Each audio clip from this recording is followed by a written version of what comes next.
Hello বন্ধুরা, welcome to my blog. সবাই কেমন আছো? আশা করব সবাই খুব ভালো আছো। তোমাদের ভালোবাসায় আমিও খুব ভালো আছি। দেখো, ছাদে উঠে গেছি সকাল সকাল ছাদ ঝাড়ু দেবো বলে। আর গম ধুয়ে রেখেছিলাম, গমগুলোও মিলবো। তো ভীষণ নোংরা হয়েছে ছাদ, আর খুব গরম, মাথায় গামছা দিয়ে আমি ছাদ ঝাড়ু দিচ্ছি।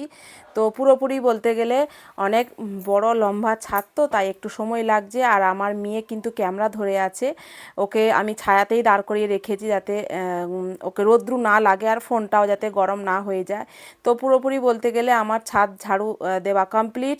এবার বালতি নিয়ে চলে এসেছি, বালতিতে জল ভরবো, দিয়ে গাছে জল দেবো। যেহেতু প্রচুর রোদ হয়েছে, তাই গাছে জল দেব, কারণ গাছগুলো পুরোপুরি শুকিয়ে গেছে।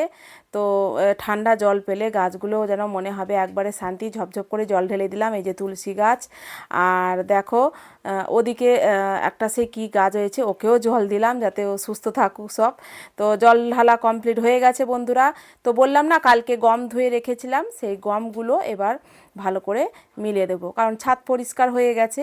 তো সেটাই করছিলাম, গমগুলো চারোধারে মিলছিলাম। আর প্রচুর রোদ, কালকে একটা রোদ খেয়েছে, আজকে একটা রোদ খেলে গম পুরো একদম ঠকঠকে শুকনো হয়ে যাবে।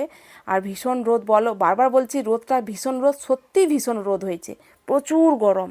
তো তার উপরে চাদরটা চাপা দিয়ে দিলাম, কারণ একবারে সেই বিকেল 5টা-6টার সময় গমটা তুলতে যাব। তার আগে আর একবারও ছাদে উঠবো না, কাচাকুচিও সেরকম একটা নেই। তো ওই জন্য ছাদ পরিষ্কার করে গমটা মিলে দিলাম বন্ধুরা।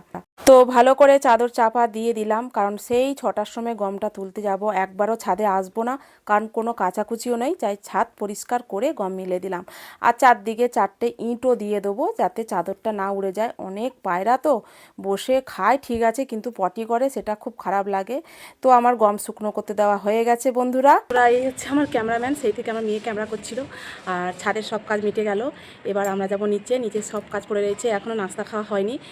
তো চলো নাস্তা করতে বসে গেছি। এই যে বাবুকে বাইরে থেকে নিয়ে এলো লুচি তরকারি, এটা হচ্ছে আলু সবজি, আর এটা হচ্ছে লুচি। আর ওর খুব খিদে পেয়ে গেছে, ও তো আরম্ভ করে দিয়েছে। বাকি যে ক্যামেরাম্যান, নিয়ে ক্যামেরা ধরেছে, নিয়ে আর আমি খাবো। তো সকালবেলা নাস্তা হয়ে গেছে, নাস্তাই করব। তারপর যাবো চান করতে, চান করে এসে রান্নাঘরে ঢুকবো। যখন রান্না করতে যাবো তোমাদের সাথে সেটাও শেয়ার করবো। তো বন্ধুরা, সকালবেলা সব কাজ মিটে গেছে, আর নাস্তা খাওয়া আমাদের হয়ে গেছে, তোমাদের দেখিয়েছিলাম। তারপর চান টান করে ফ্রেশ হয়ে আমি সজ্জা রান্নাঘরে চলে এসেছি, অনেকটা বেলা হয়ে গেছে। আর দেখো বন্ধুরা, আমি বসিয়ে দিয়েছি, ভাত বসিয়ে দিয়েছি, এদিকে ভাত হচ্ছে।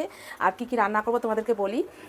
সেই কবে আম এনেছিল, একটা আম আমরা এমনি খেয়ে নিয়েছিলাম লবণ দিয়ে, আর এই একটা আম আছে, এটা মুসুর ডাল দিয়ে টকের ডাল করব। ঠিক আছে, টকের ডাল করব। আর এই দেখো নিয়ে এসছে একদম তাজা তাজা করলা, এগুলোকে আমি আলু করলা ভাজা করব। ঠিক আছে, টকের ডাল, আলু করলা ভাজা। আর হবে এই যে ডিমের ঝাল। ঠিক আছে, এই হবে ডিমের ঝাল, টকের ডাল, আলু করলা ভাজি। আজকের মতো দুপুরের এই মেনু। তো যাই হোক, রান্না করে নিই, তারপর তোমাদেরকে দেখাচ্ছি। দুপুরের রান্না আমার কমপ্লিট, তোমাদের বলেছিলাম কি কি রান্না করব, তো সেই হিসাবে রান্না আমার কমপ্লিট হয়ে গেছে। আর বাবুর জন্য ভাত বাড়া হয়ে গেছে, সাদা ভাত, করলা ভাজি, আর হয়েছে ডিমের, ওই বললাম ডিমের ঝাল। আর এখানে ডাল রয়েছে, এখনও বাড়িনি। তো আজকে দুপুরে রান্না আমার কমপ্লিট হয়ে গেল। তো বন্ধুরা, আবার আসবো নেক্সট ভিডিও নিয়ে। এই ভিডিওটা তোমাদের কেমন লেগেছে অবশ্যই কমেন্ট বক্সে জানাবে, একটু লাইক কমেন্ট করবে বন্ধুরা, প্লিজ একটু সাবস্ক্রাইব করে দিও। আবার খুব তাড়াতাড়ি নেক্সট ভিডিও নিয়ে আসবো। তোমরা সবাই খুব ভালো থাকবে, সুস্থ থাকবে, টাটা।